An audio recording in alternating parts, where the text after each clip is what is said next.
Olá, seja bem-vindo a mais um episódio do Somos Mais Que Um. Já estamos nos aproximando do episódio 100, dessas conversas, desses bate-papos, desses grandes aprendizados que eu estou tendo aqui, conversando com pessoas muito diferentes, pessoas que nos ensinam. E hoje eu vou falar aqui com uma pessoa, vou apresentar aqui o Johnny Yamada, que é uma pessoa que vai falar para a gente de duas coisas que parecem ser completamente diferentes. Mas dá para você falar muita coisa junto, né? Que é exatamente a educação e motociclismo, né? Que é uma coisa que, né, encanta o público aí, né? Para quem não conhece, a gente vai contar um pouquinho da história do motociclismo, inclusive da Harley Davidson. Então, parece coisas completamente diferentes, né? Mas a gente tem uma ligação muito forte. O Johnny, ele atua como diretor acadêmico do Colégio Novo, uma instituição bem conhecida aqui na cidade de Ribeirão Preto, mas ele tem uma história longa aí com a Harley, nós vamos falar sobre isso, e uma história longa com a educação. Sim, com a educação também. Então, Johnny, eu queria que primeiro você se apresentasse, contasse um pouco essa história. Quem é o Johnny que virou professor? Sim. E depois também, né, como você colocou lá no título, que eu achei muito legal a sugestão do seu título, né? Entre a educação e o asfalto. Exatamente. Então, eu vou contar um pouquinho da minha história dentro da educação. Eu comecei na educação em 89, né?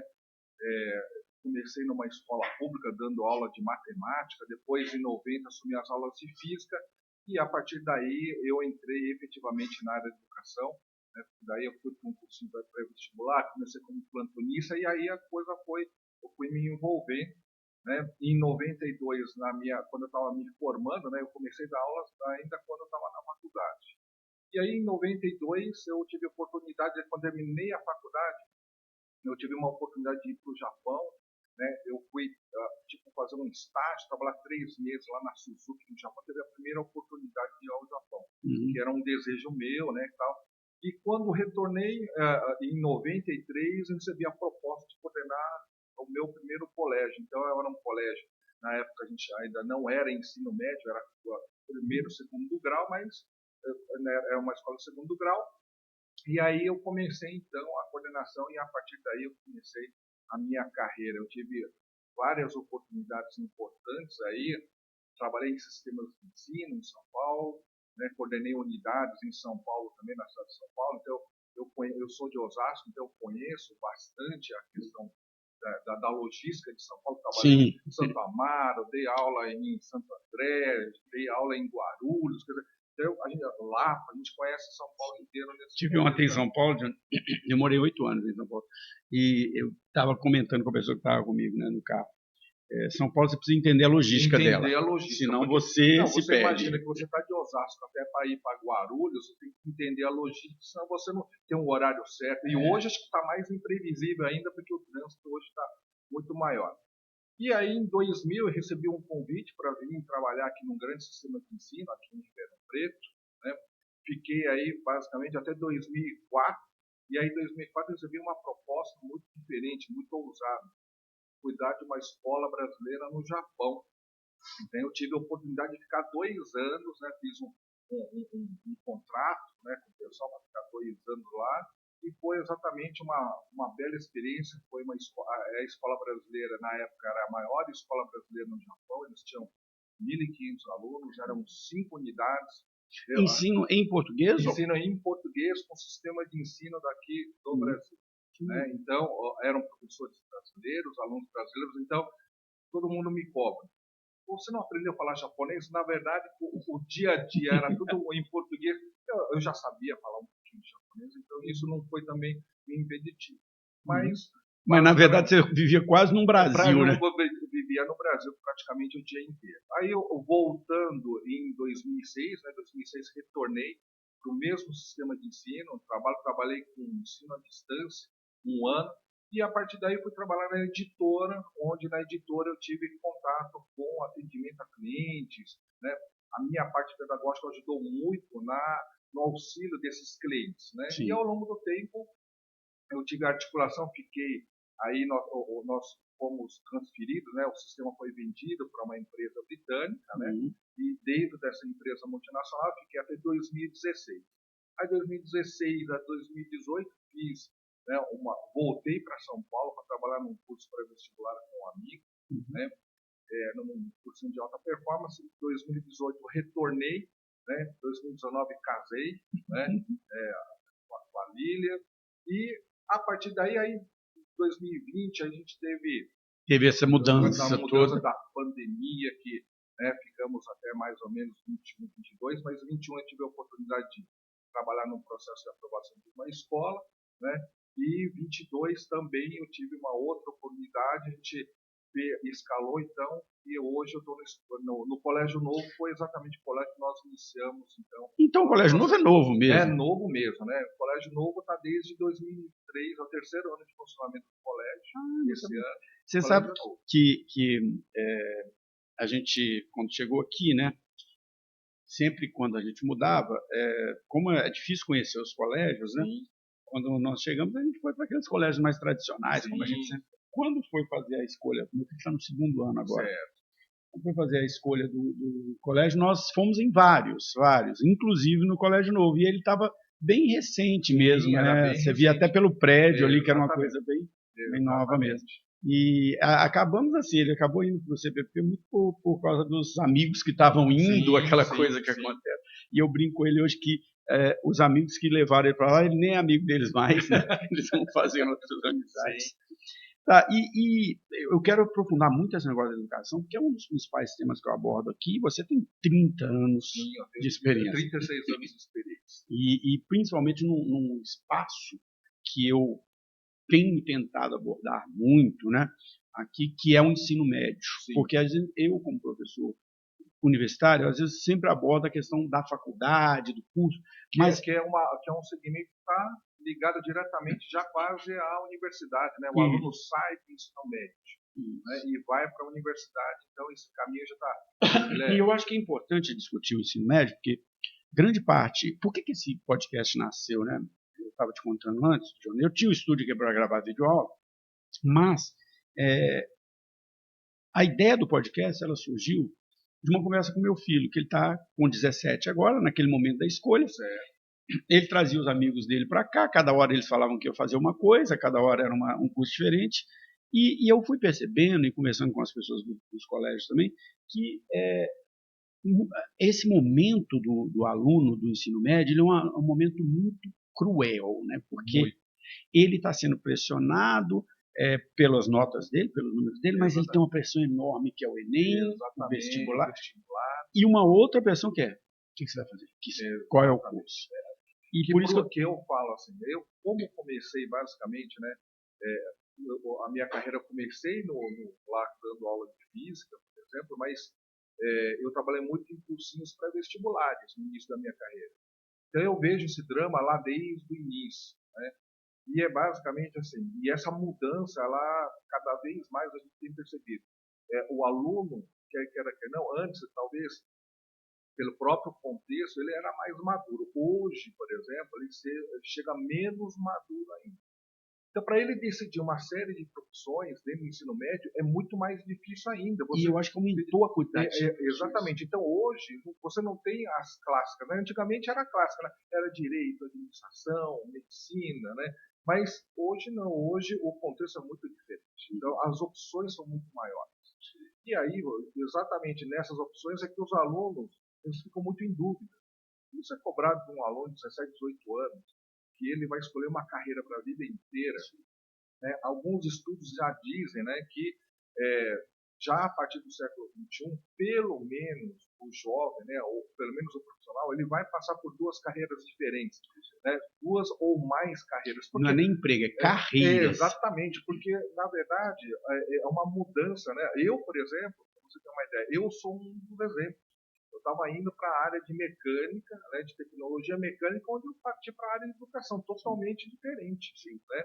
Mas eu trago todo o contexto daquilo que eu aprendi nos dias de hoje. Né? Eu falo aqui que dos quase 100 pessoas que vieram aqui, eu vou te falar que mais da metade, não vou te precisar o número, mas mais da metade é essa história. Se formou em uma coisa e hoje tem uma carreira completamente diferente. Às vezes trabalhou alguns anos na carreira, às vezes simplesmente se formou e depois nunca mais trabalhou com aquilo. Isso é muito natural, né? Muito comum. É muito comum. Então, a gente... E o jovem hoje, ele passa por uma pressão, né? A gente vê no ensino médio, né? Algumas famílias também que já mudaram a tendência de cobrar para entrar numa escola pública, às vezes ele não quer que o aluno fique aqui por questão de segurança. Existem outros fatores que decidem para que o aluno fique em Ribeirão Preto, né? A família ficava com muito medo. Então, o receio, não, faz uma faculdade, uma universidade aqui em Ribeirão, que é melhor. O pai, ele se dispõe a pagar, né, do que mandar o filho para fora, mesmo. Por mais que ele saiba que de repente não vai ter os mesmos recursos, que não tem a fama, né, às vezes não tem o conceito, né, do MEC, mas ele basicamente por segurança do filho acaba deixando aqui perto. Mas você sabe que você pegou um ponto, cara, que eu acho muito interessante, eu já discuti isso aqui algumas vezes. Eu entendo essa questão do nome, da marca, né? E a gente sabe que as públicas elas têm realmente um reconhecimento.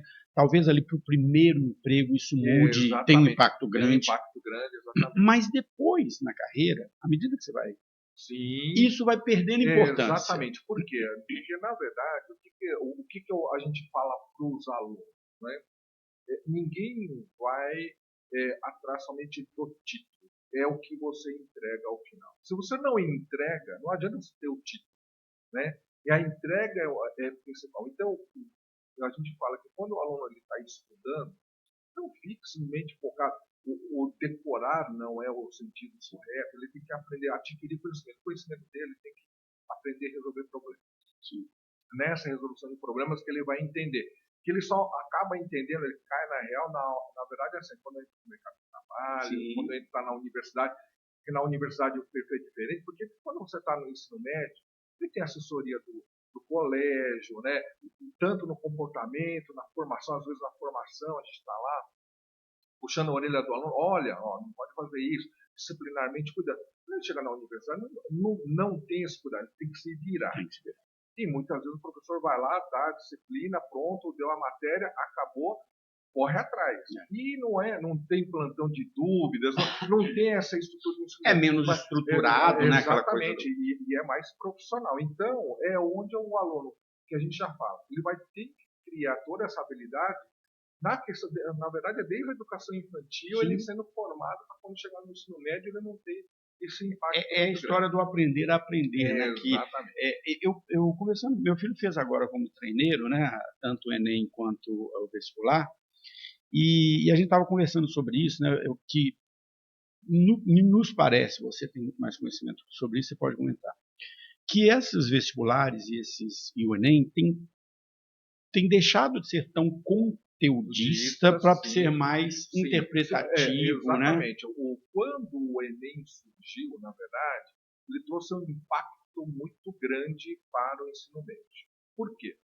Porque o ensino médio sempre foi muito conteudista, muito modular, e o Enem começou a cobrar coisas diferentes, habilidades e competências dos alunos. Quer dizer, ele não precisava simplesmente saber física, mas ele precisaria saber física associada com geografia, ele precisaria saber matemática com ciências, com química, quer dizer, então a articulação do aluno, o aluno saber resolver problemas, né?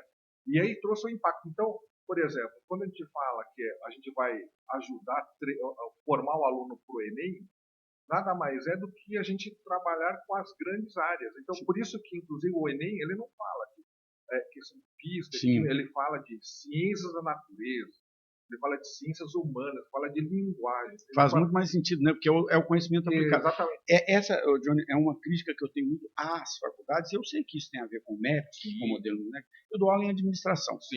E aí, você chega na administração, é tudo compartimentalizado. A disciplina de gestão de produções, a disciplina de logística, a disciplina de marketing. Na empresa não é assim. É tudo uma coisa só. É uma coisa só. Né? E no ensino médio não deveria ser diferente.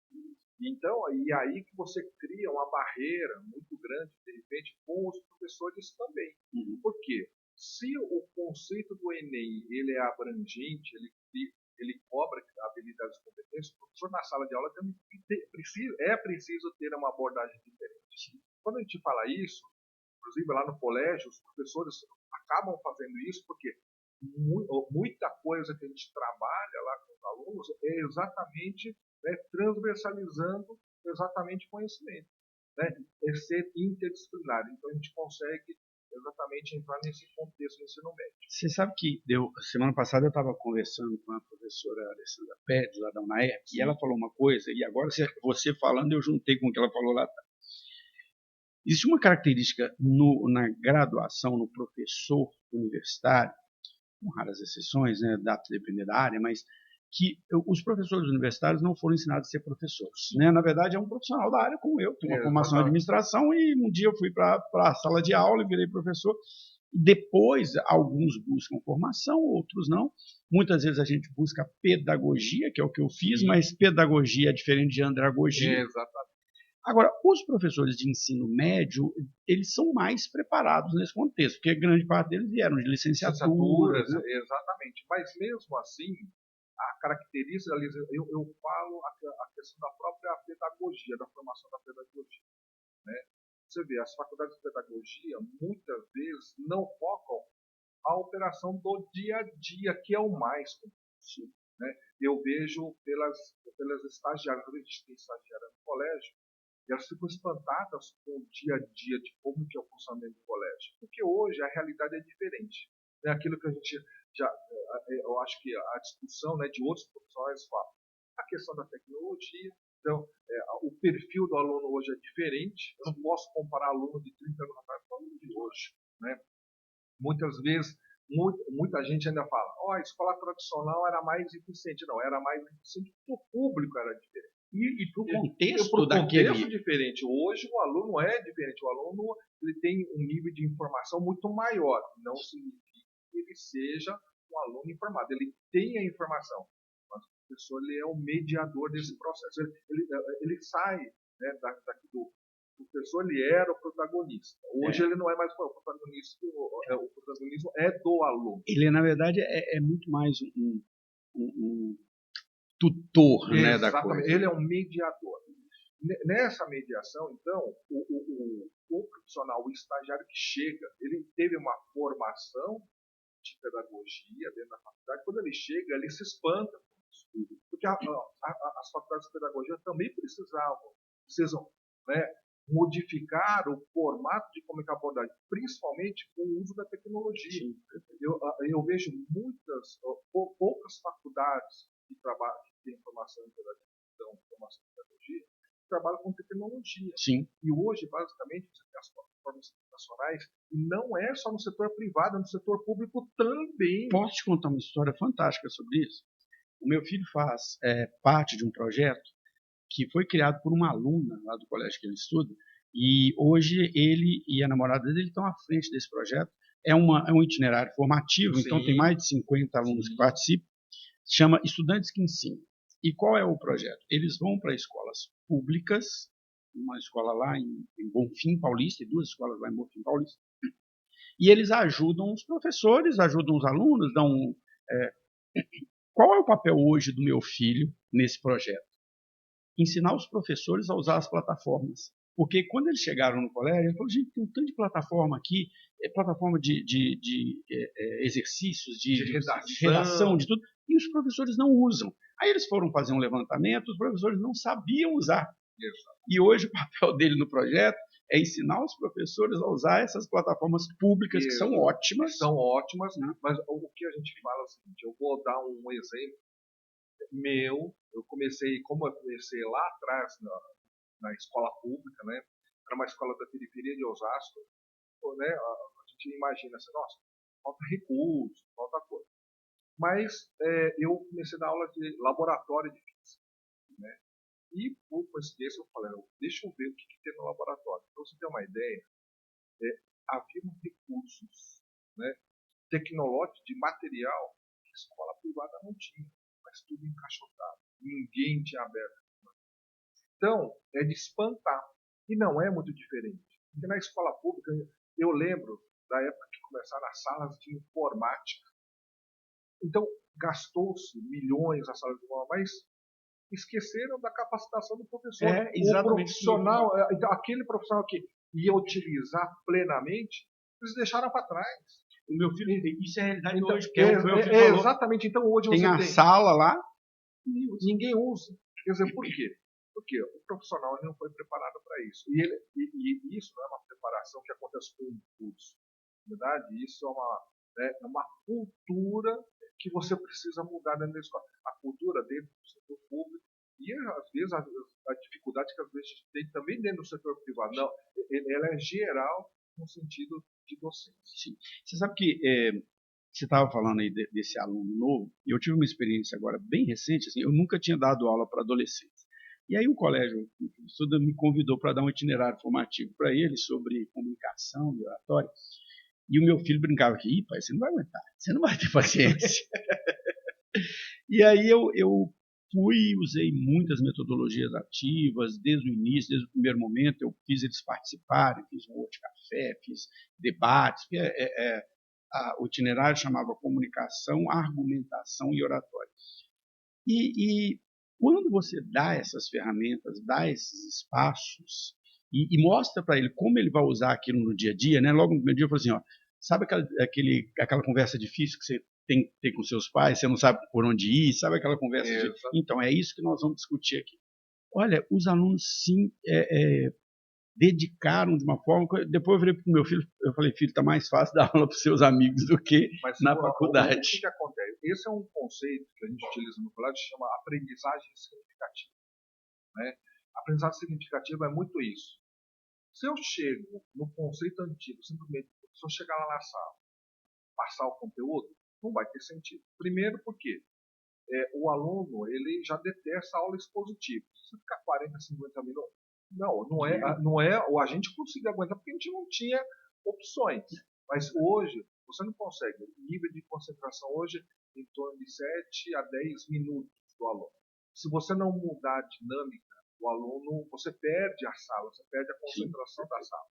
Então, o fato de você trabalhar com metodologias ativas, trabalhar com aprendizagem significativa, vai muito nesse conteúdo. O que você fez não foi diferente, foi trazer a contextualização para o aluno. E se a gente não faz isso, o aluno não tem significado. Né? Muitas vezes eu dou exemplo assim, algumas metodologias ativas que nós aprendemos e ficaram guardadas porque aquilo lá marcou. O aprendizado ele tem que marcar de algum momento. Ela tem que marcar. E um exemplo que a gente tem é lá quando a gente era pequenininho, a gente estava no primeiro grau, né, que era a questão do plantar o feijão. Todo mundo lembra disso. Todo mundo lembra disso. Por quê? Aquela é uma metodologia ativa, mas aquela ficou fixada. A gente entendeu, a gente viu, germinando, colocando, né? Então, tudo isso faz parte do contexto da educação. E hoje não é diferente, né? Só que a forma de abordagem é diferente, né? Eu falo assim, o professor que vai dar, por exemplo, geometria, ele não pode simplesmente chegar lá, passar lá triângulo, retângulo, né? As figuras geométricas, simplesmente tacar fórmula de área, não pode fazer isso. Mas por contexto. Né? Muitas vezes eu chego e falo assim, pô, o marceneiro vai fazer essa mesa, é geometria pura. Né? O design, o cara que vai desenhar um carro, é geometria pura. Quer dizer, por que você não traz esse contexto? Até no ensino médio a gente consegue fazer isso. Né? Em física, né? Como eu dei aula de física, eu falo assim, quem dirige usa a física 100%. E toda vez que você transgride as leis da física, alguma coisa ruim vai acontecer. Mas isso é explicado. Dá para você fazer essa abordagem. Só que a forma é diferente. Então, quando você fala de aprendizagem significativa, é justamente isso. Isso é um dos pilares lá do colégio, onde a gente trabalha, né? Que é justamente o quê? É a forma como o professor conduz a aula. Então, não é simplesmente chegar, passar conteúdo para o aluno. Eu não quero que o aluno tenha basicamente conteúdo. O pessoal do nonos anos, né, durante essa semana, eles fizeram lá uma simulação, né, do conceito de segurança da ONU, para eles entenderem como é que funciona. Os alunos, quando se organizaram, o grupo de alunos para cada país, né, ele estava direcionado para cada país, tinha lá imprensa, tem que estudar, tem que ver o que o país ele pensa dentro do conceito. Porque são dia a dia eles começam a entender como é o contexto mundial, começam a entender, né, as relações mundiais dos países no mundo. Traz para a prática aquilo que é só teoria. Exatamente, porque não fica na questão só da imprensa, ele começa a analisar. E isso que a gente precisa formar o aluno. Formar o aluno para ser crítico. Para ele entender. itinerário que eu estava dando, uma das aulas era sobre argumentação. Né? Então, eu trouxe 6 notícias bem atuais, coisas que estavam sendo discutidas na mídia. Então, a COP30, o negócio dos aluguéis na COP30, a questão dessa, e coisas que estavam relacionadas ao jovem. Então, por exemplo, essa questão hoje da dismorfia das redes sociais, que você usa tanto filtro que você começa a sentir. E coloquei lá eles em mesas de debate, um tinha que defender, outro tinha que criticar. Cara, eles se envolvem e passaram a entender aquela notícia de uma forma diferente. Exatamente. Eles não estão simplesmente consumindo a informação, estão aprendendo a analisar. É aí que está a questão do debate. Por isso que é importante você mediar para o aluno como é a informação que chega para ele, que é para ele justamente entender todo esse processo. Você sabe que aí vou puxar para um outro assunto aqui. Nós ainda vamos entrar no negócio da Harley, mas não, eu já ia puxar exatamente o conceito da Harley, porque eu vou falar estava falando de física, sim, né? Mas dá para a gente tem a questão do Maio Amarelo, tem a campanha de educação no trânsito, onde a Harley, o ROG, né, que está interligado à Harley e a Verão, tem toda uma campanha tal, que a gente promove aí em função do trânsito, mas usando o conceito da física também. Eu quero ir lá, mas eu quero antes um pouco ainda te questionar uma coisa, para ver sua opinião sobre isso. Há alguns meses, eu entrevistei aqui o Matheus Consoli, né, da Harvard, e a gente estava conversando sobre isso, como que eu não sei até em que momento isso aconteceu, e você já falou aqui sobre a escolha de alguns pais que estão preferindo pagar uma escola particular, coisa, e eu acho que a Harvard se encaixa um pouco nisso.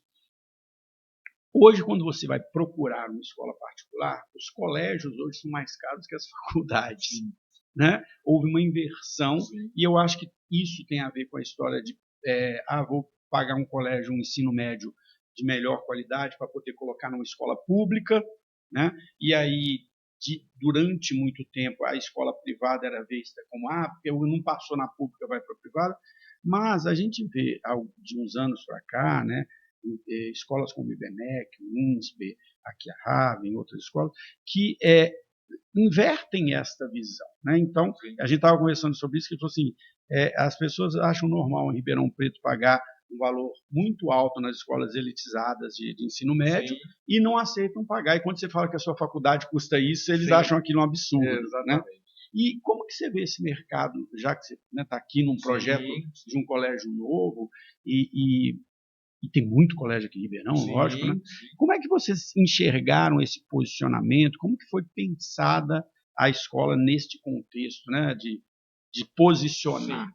O posicionamento do colégio novo, em termos de valores, ele não é muito superior à média, tá? Apesar de a gente ter um conceito diferente, a gente focou muito mais na questão pedagógica, de diferenciar. Né? A gente fala que nós temos 3 pilares lá, que é o bilinguismo, socioemocional e aprendizagem significativa, são os 3 pilares. Né? Mais a proposta pedagógica. Mas o mercado em si, basicamente, teve essa mudança mesmo. Né? Eu acho que, inclusive, o nível superior ele perdeu um pouquinho, quando ele desacelerou, justamente com o ensino à distância, que deu, né, na verdade, uma oferta muito maior. Então, a oferta de várias faculdades e universidades começaram a oferecer no mercado, logicamente que com a oferta muito maior, os preços também basicamente caíram. Né? Mas aí entra a questão das faculdades que têm um ensino qualificado, que você precisa, né, um INSPER, né, você pega IBMEC, né, tal, que logicamente que o pessoal vai correr atrás, e o preço não é barato, o preço é muito mais, até maior. E hoje também eu vejo um outro mercado, que são as faculdades de medicina. Né, que Nossa, isso virou um negócio. Que é um outro mercado que você vê que os preços são absurdos. E eu tenho visto um movimento, desculpa te cortar, porque você falou uma coisa que tem me chamado muita atenção. Tenho visto um movimento das escolas particulares das faculdades, dos centros universitários, de algumas universidades, que assim, parece que eles estão concentrando tudo na medicina, só se fala de medicina, só se divulga o curso de medicina como se aquilo fosse, e os outros vão meio que sendo deixados de lado, não sei, pode ser uma impressão. E quando você falou do EAD, é um negócio que eu atuo há muitos anos, produzo conteúdo para EAD há muitos anos, o EAD ele teve um momento realmente de democratização, mas depois, com o excesso da oferta, caiu o preço e também, em muitos casos, caiu a qualidade. Né? E eu acho que o marco regulatório, o novo marco regulatório, foi exatamente fundamental nesse sentido. Fundamental nesse contexto. Exatamente, é um contexto assim, interessante de abordagem, que você comentou, porque eu vejo pelas profissões propriamente de pedagogia que chegam, né, que se formaram em AD plenamente. Uhum. E quando chegam na escola, o impacto ele é muito grande. E é exatamente. E eu acho que não é só a questão da educação, eu acho que é na questão geral do mercado, né? A procura por profissionais comprometidos com o conceito que nós temos hoje está mais difícil para a gente. E não só na questão da educação, mas como qualquer. Eu ouço amigos que são empresários e tal, eles têm a mesma dificuldade de conseguir um profissional formado num contexto já de trabalho, Sim. pronto para trabalho. Eu vejo que às vezes as instituições, e isso tem muito a ver com o MEC, eu tenho um lugar de fala sobre administração, né? E isso me assusta um pouco nos cursos de administração, com raras exceções. Eu leciono lá na FIA, lá em São Paulo, nos cursos de pós-graduação. Há um gap enorme entre o que se está se ensinando nas escolas, o que está nos currículos e aquilo que está no dia a dia. Dando um exemplo disso, você falar de estratégia organizacional, você tem que falar de Porter, que é um cara fundamental nisso, mas não só dele, ele tem 40 anos que ele escreveu. Exatamente. A gente precisa falar de coisa mais moderna, mas lá na escola está se falando disso. E na empresa está se aplicando outra coisa completamente diferente. Existe um gap enorme. Eu falo que eu vi esse exemplo no Japão, por exemplo, né, na minha experiência no Japão. O conceito das escolas técnicas e tecnológicas são muito maiores dos países desenvolvidos. Só pegar a Alemanha mesmo, né? Por quê? Porque esse gap que existe do ensino médio para a universidade, ela é complementada por cursos tecnológicos. Né? Eu sou um tecnólogo, então me formei em tecnologia mecânica e eu vi como é que é o gap. Por quê? Porque o tecnólogo é aquele cara mais operacional, que precisa ter no mercado de trabalho justamente para... Por quê? A universidade ela fica mais no nível de pesquisa. Sim. Você sabe que isso, para mim, o primeiro livro que eu escrevi, aquele lá de cima, lá, Guia dos Cursos Tecnológicos, porque a minha primeira formação é num tecnólogo, e o tecnólogo ele é entendido no Brasil como um curso menor, as pessoas têm uma crítica, o mercado e há uma falta de compreensão do que é o tecnólogo. O tecnólogo é exatamente o que você falou. E o tecnólogo brasileiro, né, o modelo que veio na Lei de Diretrizes e Bases de 96, ele foi baseado no modelo alemão. Exatamente. Né, que é exatamente, olha, existe aqui o ensino médio, tá, mas existe a universidade. Mas tem aqui uma gama enorme de profissionais que eu preciso dar prática para ele. Ó, é o tecnólogo em mecânica, é o tecnólogo em gestão de RH, né? Eu preciso dessa pessoa que é para ela ir para o mercado de trabalho rapidamente. Exatamente. E é o que realmente falta, essa valorização do mercado. É que o pessoal sempre foca, não, a questão da universidade, tem que ter um diploma de universidade. Mas não adianta. Bacharelismo. Não adianta ter o diploma, se não souber fazer, né, exatamente o contexto daquilo que o mercado de trabalho exige. Vamos trazer agora um pouco, só que antes de falar de Harley, eu queria que você contasse a sua história com a Harley. A minha história. Porque você contou a sua história na educação, sim, agora conta a sua história na Harley. Não, e a história na Harley tem uma característica que a gente fala de educação, né? O título ele fala, né, da questão da educação e do asfalto, mas que a gente traz o conceito de educação no trânsito dentro do ROG, né, que é a Harley. Mas deixa eu contar a minha história. Comecei na Harley em 2013, né? Eu não sabia pilotar motocicleta nenhuma, né? Um amigo meu chegou, o Jorgito, ele chegou e falou assim, ele compra uma moto, né? Você começa a falar, mas comprar uma moto, não tenho carro e tal. E ele conseguiu me levar na concessionária da Harley, né? E beleza, vi as motos, falei, nossa, não dá, não, é muito caro, não vou conseguir e tal, mas beleza. Isso foi numa semana, e na semana seguinte, vamos lá visitar de novo. E aí eu fui convencido pelo vendedor lá, né? Falei, não, mas compra a moto e tal. E eu comprei a moto. Comprei a moto sem saber pilotar, para você ter uma ideia. Então, é uma característica interessante, né? E aí o vendedor falou, Johnny, quando é que você vai retirar a moto? Eu falei, não, eu não tenho como retirar, porque eu não sei pilotar. Eu falei, mas como você não sabe pilotar? Eu não sei. O meu amigo Jorgito levou para casa, então a moto ficou lá. Comecei a produzir só para tirar a CNH. Demorou, porque na época meu prontuário era de São Paulo, para chegar aqui em Ribeirão, para conseguir fazer. Sim.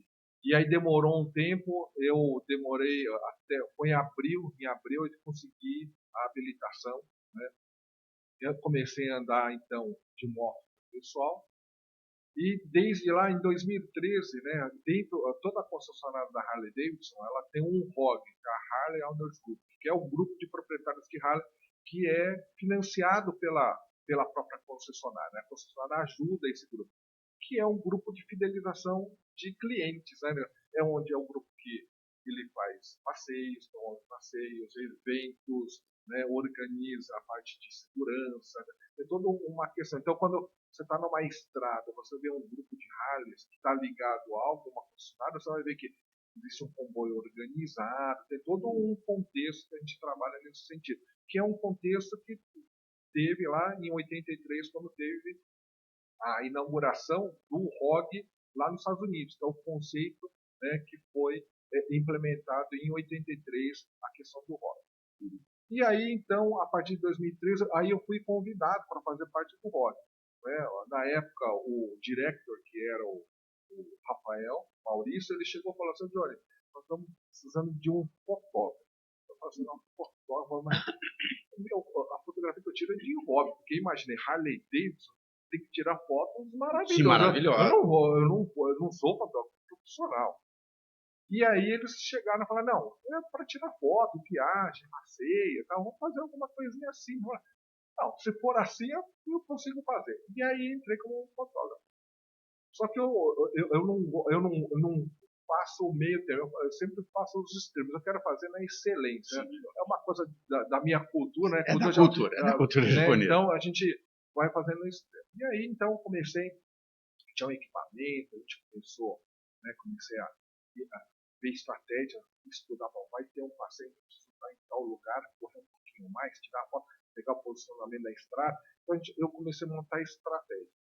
Então, esses dias eu estava fazendo uma contagem das fotos, eu contei a minha história para a Harley. A Harley publicou a minha história recentemente aí, né, nas mídias deles, né?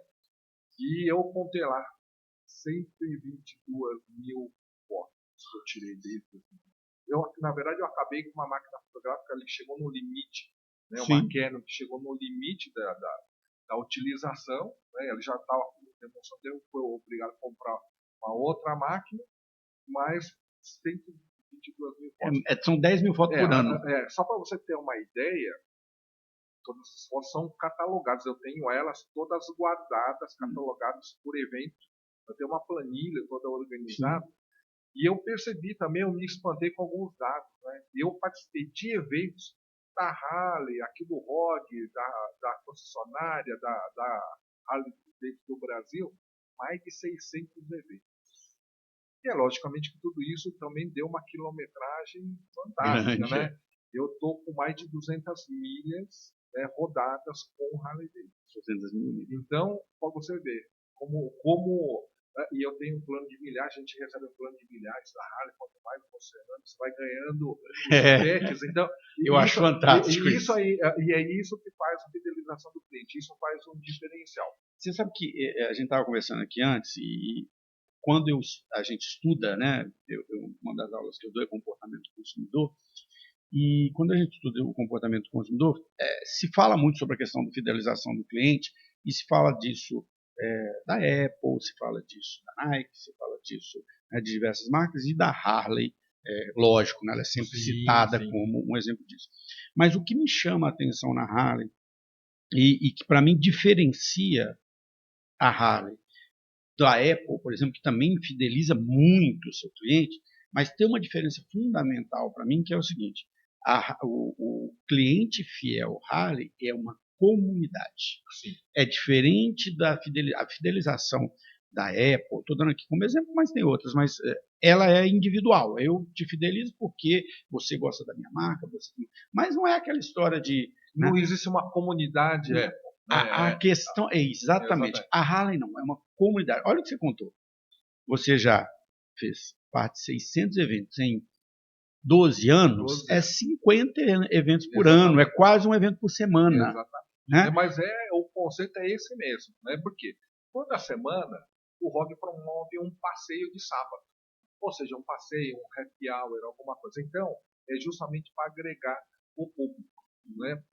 O conceito da fidelização ali começou muito na questão de pertencimento, porque quem está dentro do ROG acaba pertencendo à área, e esse é o detalhe do acolhimento que faz a diferença também. Porque não começou comigo, começou lá atrás. Então, cada pessoa que vai chegando no ROG, ele é acolhido. O cara comprou a moto, a gente vai lá, tira foto com ele, vamos viajar junto. Questão, muitas vezes, como a moto ela é mais pesada, ela tem uma ciclística diferente das motos, né, comuns. Então, normalmente tem que fazer um curso de segurança, a gente promove, faz a questão da estrada, a gente orienta, quer dizer, quando a pessoa chega, e é a questão muito da família, né? A esposa participando, os filhos, vendo aquilo, isso faz uma diferença muito grande. Né? E dá exatamente o que você falou, é importante, a questão de não ser algo que a primeira impressão que as pessoas têm é assim, negócio de motoqueiro, loucura. Exatamente. Não, e é um negócio de família, é um negócio que as pessoas... Né? Logicamente, a gente não pode confundir, né, os motoclubes, né, com a questão do ROG junto com a Harley. O ROG ele não é um motoclube, ele é um grupo de proprietários de Harley. Não tem o CNPJ consolidado, tal. Ele é um grupo que é financiado pela concessionária.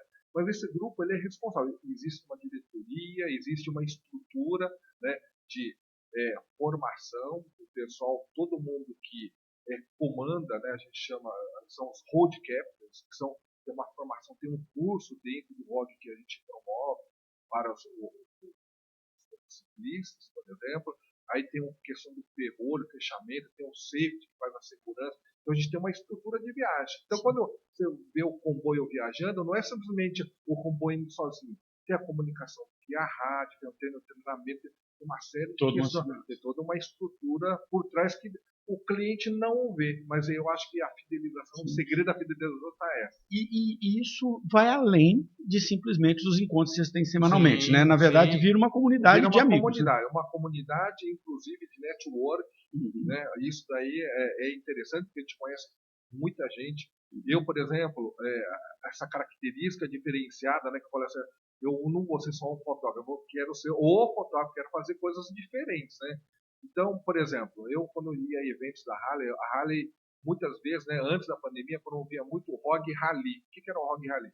Era um evento nacional, inclusive as inscrições fechavam em poucas horas, porque eram 1.500, 1.600 vagas para o público inteiro da Harley. Mas normalmente você tinha evento lá em Petrópolis, já teve evento em Gramado, a gente já teve em Caldas Novas.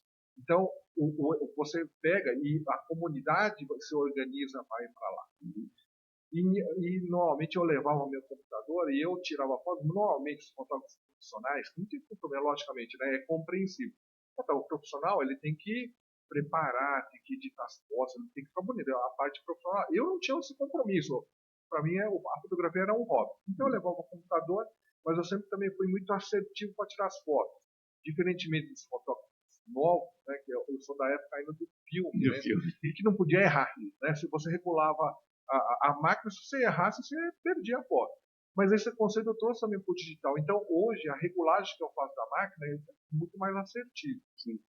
Então, eu já pego, tiro várias fotos, só que eu tiro uma ou duas, eu não fico tirando o fotógrafo profissional, ele tira, vai tirando um monte, depois tem, de 1.500 tem que selecionar 150. Eu não, normalmente eu tirava em média de 300, 400 fotos, eu aproveitava 380. Eu perdia 20, 10 fotos. Eu baixava aquilo lá, já publicava no dia. Então eu tinha um evento de manhã, durante o dia, à noite eu pegava já, e no dia seguinte estava marcado com todas as pessoas. Então eu ia num evento, eu conhecia todo mundo. Sim. Conhecia gente de Curitiba, gente de Florianópolis, de Porto Alegre, de São Paulo, marcava todo mundo, o pessoal falava, mas já publicaram? Então o ROG de Ribeirão Preto acabou ganhando essa característica de publicações rápidas, mas eu sempre quis fazer diferente também. Isso, então é um diferencial dentro do... E isso é interessantíssimo, né? Por que quando a gente conversou, eu falei, vamos falar disso, porque eu acho que esse tema é muito importante. Porque essa característica, né, das comunidades é algo que eu vejo que as pessoas buscam muito isso hoje. Estava te contando que nós chegamos aqui em 2020, um pouquinho antes da pandemia. Então, o primeiro ano e meio aqui, minha esposa e meu filho nem saíram de casa, eu continuei trabalhando. E a minha esposa é uma pessoa extremamente social, extremamente relacional, e ela teve muita dificuldade de fazer amizade aqui. Eu acho que foi naquele momento pós-pandemia que estava todo mundo meio... Comer com medo, né? Assim. E ela hoje organiza um evento de beach tênis, com mais de 50 pessoas envolvidas, tanto campeonatos quanto torneios, tal coisa. E anteontem, na verdade, elas fizeram o encerramento de um dos torneios, fizeram uma festa num restaurante, tal coisa. E o que eu observo ali é a questão da comunidade. O que as pessoas estão buscando ali não é nem o jogo, é a comunidade. E a questão do pertencimento. Do pertencimento, exatamente. Você pertencer a uma comunidade. E isso é um desejo, né? Por mais que o pessoal fale, sempre tem o desejo do motociclista, ele vê, né? E não só a marca Harley, mas às vezes a pessoa gosta do motor, ele tem uma marca específica que quer fazer parte daquilo lá. Muitas marcas estão percebendo isso, né? Então, marcas de alta cilindrada estão percebendo que é necessário, de alguma forma, ter um momento de pertencer. A pessoa tem que pertencer, mas justamente ser fiel à marca. Né? E a Harley consegue fazer isso com muita excelência também. A comunidade no Brasil... E eu acho que ela que criou esse conceito. Criou o conceito lá atrás, né? Esse conceito, eu acho que ele já existia antes, né? Antes da fundação do ROG, em 83, já existia isso, mas com o surgimento do ROG, na verdade, ele conseguiu agregar mais. Né? Por quê? O conceito do ROG, ele vai muito mais além, porque ele também tem um lado comercial. Né? Lógico, né? Você está fidelizando o cliente, fazendo o cara comprar. Exatamente. Está fazendo o cara mudar de moto, né? Está fazendo com que ele ande com o grupo, ou seja, tem que fazer revisão, tem que trocar pneu, então, tem aquilo do seu amigo que foi lá, você nem andava de moto, seu amigo te trouxe. Me trouxe, quer dizer, então, e o fato de você estar fazendo parte desse grupo faz o diferencial.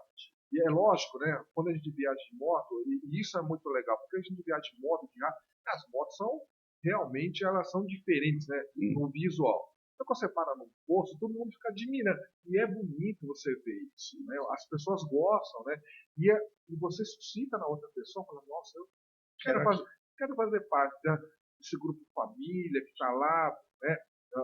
E quebra um pouco essa visão do motoclube, do não malvadão, do malvadão, né? Porque tinha muito essa visão. Exatamente. Então, por isso que eu falo que existe uma diferença entre o hobby e, de repente, os motoclubes. Existem motoclubes, por exemplo, né? Que utilizam Harley e tal, que na verdade não tem nada a ver com a construção. Motoclubes têm seu estatuto, é um motoclube. O ROG, nesse caso, ele tem um estatuto, mas um estatuto interno, que a gente não tem um CNPJ consolidado. Sim. Agora, isso, né, essa questão aí da comunidade, eu acho que é uma coisa que a gente vem buscando muito, e que tem outro elemento no ROG, que eu acho que é muito forte, que você já tinha falado lá atrás um pouquinho dele, que é a questão do estilo de vida. Né? Quando nós queremos fazer parte de um determinado grupo, isso é comportamento do consumidor puro, eu quero vestir as roupas que todo mundo veste, eu quero pertencer, e eu quero refletir aquele estilo de vida. É o que você falou, não é só andar de moto, né? É gostar de rock. Sim, porque o que acontece? E é aí que você vê como é que a Harley se posiciona no mercado. Né? Ela tem toda a parte de roupas, por exemplo, que eles vendem exatamente, eles ganham dinheiro exatamente nesse contexto também, da questão do pertencimento. E isso é interessante porque o fato de você comprar uma camiseta, de você estar fazendo, e tem um detalhe também da customização, que é um outro ponto principal, né? De customizar a moto, você vai gastar lá, mas eu quero um banco diferente, eu quero, né, um guidão diferente, e esse estilo ele acaba suscitando também esse diferencial. É uma questão do próprio pertencimento mesmo. É aquela história das pirâmides de Maslow, né? Primeiro a gente quer pertencer e depois, dentro do pertencimento, eu quero ser reconhecido pelo meu grupo. Então, às vezes tem uma moto um pouco diferente, né? E isso é o que eu falo que para mim é um grande estudo, isso, porque eu vejo grupos de beach tênis, grupos de crossfit, grupos de clube de livro, as pessoas estão buscando pertencimento, porque nós vivemos hoje numa sociedade em que no cotidiano a gente mal se conversa. Exatamente. Né? E isso é uma coisa que, inclusive, eu coloquei até um artigo recentemente no LinkedIn que foi exatamente sobre isso, né? Sobre o distanciamento que a gente tem. A gente tem a tecnologia, mas parece que a tecnologia distanciou mais a gente. Sim. Porque mal a gente lê as mensagens, as mensagens estão muito curtas, porque se estiver muito longo, você não lê. Né? E a questão da comunicação também, em vez de a gente melhorar, na verdade, às vezes até piorou com relação à compreensão. Eu tenho comentado muito isso aqui, viu? Assim, o grande ganho que eu tenho com o podcast nesse último ano é que 95 pessoas sentaram aqui e ficaram 1 hora conversando comigo. A gente não faz mais isso. Exatamente. Não é? É um ganho fantástico. Não, ganho fantástico. E aí vamos trazer isso que a gente está falando da Harley de novo para a educação. Sim. E aí minha percepção, você me corrija se eu estiver errado.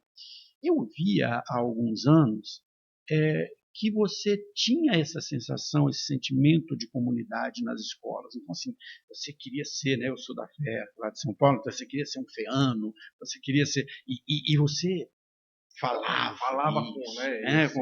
E eu vejo hoje um certo... Não sei se é um desencantamento.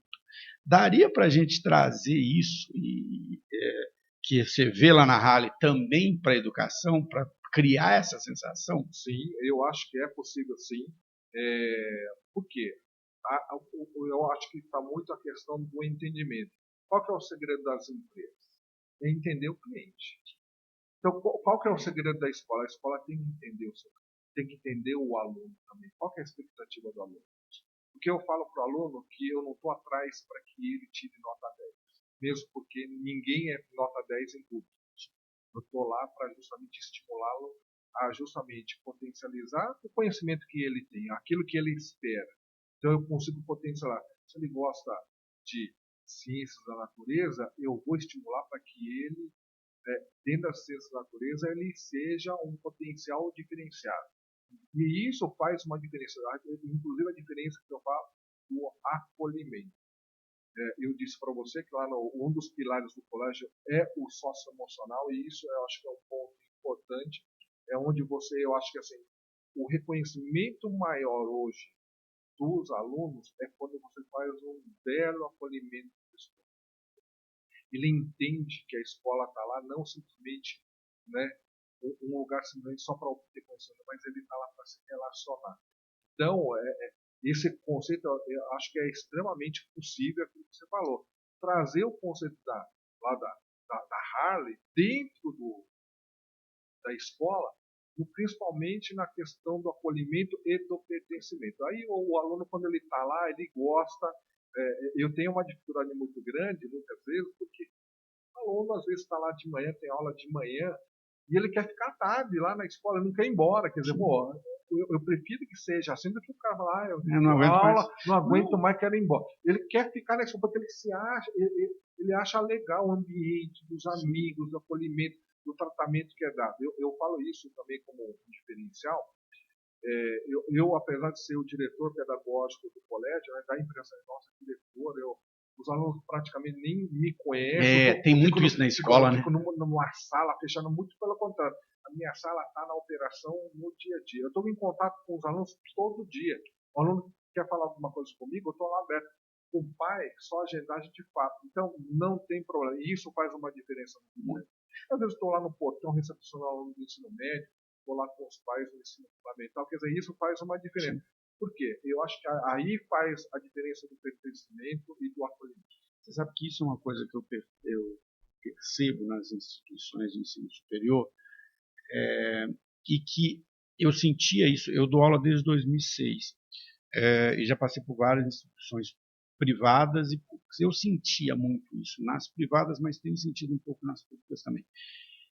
Uma certa sensação assim, se eu estou aqui, isso não presta, não é legal, e só crítica e crítica. E isso é que eu acho que destrói essa relação de pertencimento. Então, e eu não vejo as escolas, e aí eu estou falando da faculdade, tá, do ensino superior, trabalhando essa coisa do pertencimento, né? De fazer, por exemplo, vai participar da empresa júnior, vai participar da atlética, vai participar disso. Exatamente. Isso que você falou, fica à tarde, né? Você pode fica à tarde. E isso é uma coisa importante, porque quando você se sente acolhido, olha o que você falou do negócio da Harley e da foto, quando você se sentiu acolhido, te chamaram para fazer as fotos, você podia simplesmente, tá bom, eu vou tirar as fotos aqui. Mas você falou, não, eu quero fazer o melhor, exatamente. Eu quero que isso ajude o grupo. Tanto é que o que acontece? Eu, dentro do rock, todo o conceito, né, de administração, de tudo que a gente faz na escola, eu também levei para o rock. Eu fui director durante a pandemia, né, 21 e 22, então bem no meio da pandemia, praticamente a gente não conseguiu fazer muita coisa, mas a gente conseguiu em 22 aprovar na prefeitura a questão do ROG, do Maio Amarelo, ROG Ribeirão Preto, que é a campanha de trânsito para entrar no calendário do município, então conseguimos através do prefeito. E agora, recentemente, eu tirei uma licença aí agora, no segundo semestre de diretor lá no ROG, em virtude da escola, não está conseguindo participar, mas esse ano nós conseguimos, então, uma premiação do Observatório Nacional de Segurança Viária, da UFSB, tá? Como o ROG como instituição, né, na ação, né, da sociedade civil. Nós fomos premiados esse ano. Quer dizer, então, reconhecimento do trabalho. E está uma coisa intimamente ligada com a educação, né? O motociclismo junto com a educação, que é a educação no trânsito, que é uma outra coisa caótica. Que, de certa forma, é a educação para ser um cidadão. Exatamente. E eu, inclusive, eu estou com um livro para publicação daqui recente, eu estou inscrito, estou correndo atrás agora de alguns patrocinadores. Tal, se precisar de uma editora, eu tenho uma para a gente indicar. Então já vamos pensar nisso aí. Aliás, até mandar um abraço pro meu amigo Fernando, que veio aqui e falou, nossa, eu estou com um livro escrito, mas não tem editora, peraí, eu vou te apresentar para uma editora, e ele lançou agora, dia 13, o livro dele, fiquei muito feliz, muito legal. Cara, já tem quase uma hora que nós estamos falando. Mas já não é rápido. Passou rápido. Mas deixa eu puxar assim, só mais um ponto, que eu acho que esse negócio da educação é algo que, para mim, é o grande centro aqui do meu tema aqui. Eu falo sobre carreira, trago o pessoal de RH, mas eu gosto muito da educação, porque para mim ela é a base disso. E você teve experiências muito diferentes, né?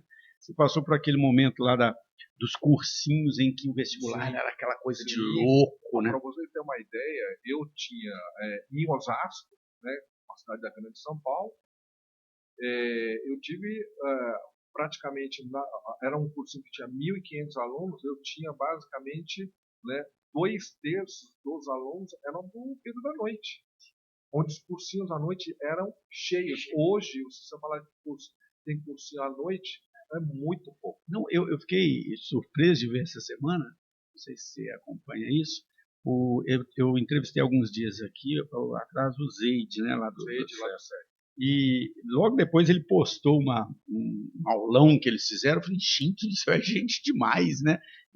É um negócio que ainda movimenta muito, né? Bastante.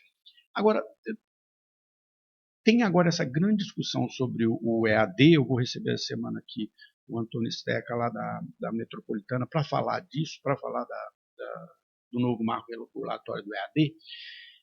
Mas, para mim, eu acho que esse marco regulatório, ele, na verdade, é um grande movimento que precisa ser feito para a educação como um todo, né? Você falou uma coisa aqui no início, que é isso.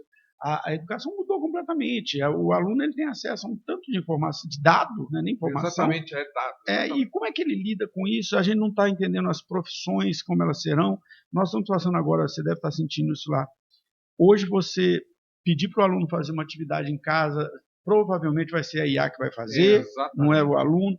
E a gente está tendo um repensar, né, da educação. E como que você vê o ensino médio nessa grande transformação pela qual, né, a educação, o ensino, a sociedade tem passado? O que acontece? O ensino médio ele tem que